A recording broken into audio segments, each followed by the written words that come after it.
പ്രിയമുള്ളവരെ, മഞ്ചേരി ബ്ലോഗറാണ്. കേരളത്തിന്റെ ചരിത്രത്തിൽ ആദ്യമായി ഒരു മഹല്ല് കമ്മിറ്റി ആ മഹല്ല് നിവാസികളുടെ ആരോഗ്യ ദൗത്യം ഏറ്റെടുത്തിരിക്കുകയാണ്. മഞ്ചേരിയിലെ പാലക്കുളം ജുമാ മസ്ജിദിന് കീഴിലാണ് ഇങ്ങനെയൊരു സംവിധാനം ഒരുക്കിയിട്ടുള്ളത്. ഇവിടെ ഒരു ഫുട്ബോൾ കോർട്ട്, അതുപോലെ തന്നെ ഒരു നടപ്പാത, ഷട്ടിൽ കോർട്ട്, അതുപോലെ തന്നെ ഒരു ഇൻഡോർ ജിം എന്നിവ വളരെ അധികം മനോഹരമായിട്ടാണ് ഇവിടെ സജ്ജീകരിച്ചിട്ടുള്ളത്.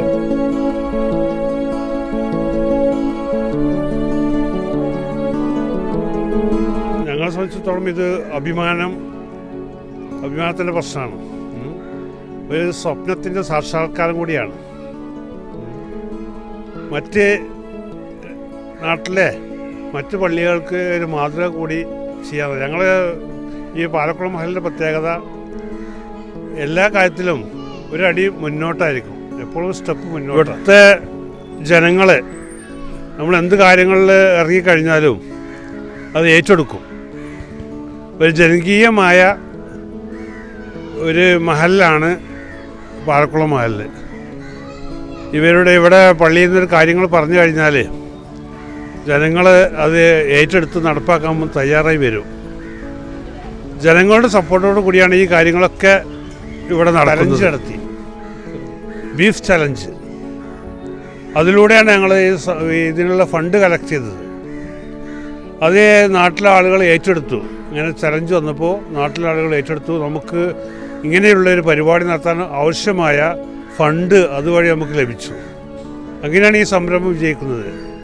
അപ്പോൾ പള്ളി അല്ലെങ്കിൽ മഹല്ല് എന്ന് പറയുന്നത് കേവലം പള്ളി പരിപാലനം അല്ലെങ്കിൽ മദ്രസ പഠനം അതിൽ മാത്രം പരിമിതമല്ല. പിന്നെ സാമ്പത്തിക കഴിവില്ലാത്തവർക്ക് വിദ്യാഭ്യാസ സാമ്പത്തിക സഹായങ്ങൾ നൽകാറുണ്ട്.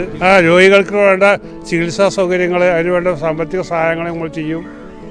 അപ്പോൾ ഇങ്ങനെ വിവിധ എല്ലാ പ്രശ്നങ്ങളിലും നമ്മൾ ഇടപെടും അല്ലേ. അപ്പോൾ യുവാക്കൾക്കൊക്കെ അല്ലേ കളിച്ചു വളരാൻ ഒരു മഹല്ല് കമ്മിറ്റി, ഒരു ഗ്രൗണ്ട്, അതുപോലെ തന്നെ ജിമ്മ്, ആരോഗ്യം സംരക്ഷിക്കാൻ ജിമ്മ് ഒക്കെ ഒരുക്കിയിരിക്കുകയാണ്. എന്ത് തോന്നുന്നു? ഞങ്ങൾക്ക് വളരെ ചാരിതാർത്ഥ്യം തോന്നുന്നു. ഞങ്ങളെ നാടിൻ്റെ ചിരകാല സ്വപ്നമായിരുന്നു ഒരു ഗ്രൗണ്ട് എന്നുള്ളത്. അത് ഞങ്ങൾ പാലക്കുളം മഹല്ല് കമ്മിറ്റിയുടെ നേതൃത്വത്തിൽ പാലക്കുളത്തെ യുവാക്കളും ചേർന്ന് സംയുക്തമായി മതരാഷ്ട്രീയ കക്ഷി ഭേദമില്ലാതെ ഞങ്ങൾ ഒരുമിച്ച് നിന്ന് ബീഫ് ചലഞ്ചിലൂടെ ഫണ്ട് ശേഖരിച്ച് ഞങ്ങൾ തയ്യാറാക്കിയ ഗ്രൗണ്ടാണ്. അപ്പോൾ ഞങ്ങൾക്ക് നല്ല അഭിമാനം തോന്നുന്നു. ഇന്നലെ ഞങ്ങൾക്ക് അതിൻ്റെ ഉദ്ഘാടനം കഴിഞ്ഞു. ഒരു ഫുട്ബോൾ കോർട്ടും ഒരു ജിംനേഷ്യം, ഷട്ടിൽ കോർട്ടും, ഇങ്ങനെയുള്ള 3, പിന്നെ ഒരു വലിയൊരു നടപ്പാതി, അങ്ങനെയായിട്ട് ഞങ്ങൾക്ക് 4 കായികത്തിനുള്ള സ്ഥലം ഞങ്ങൾക്ക് കണ്ടെത്തി. പള്ളീൻ്റെ സ്ഥലം തന്നെ അവിടെ ഉണ്ടായിരുന്നുകൊണ്ട് പിന്നെ ഞങ്ങൾക്കത് ഞങ്ങളുടെ നാടിന് യാഥാർത്ഥ്യമാക്കാൻ കഴിഞ്ഞു.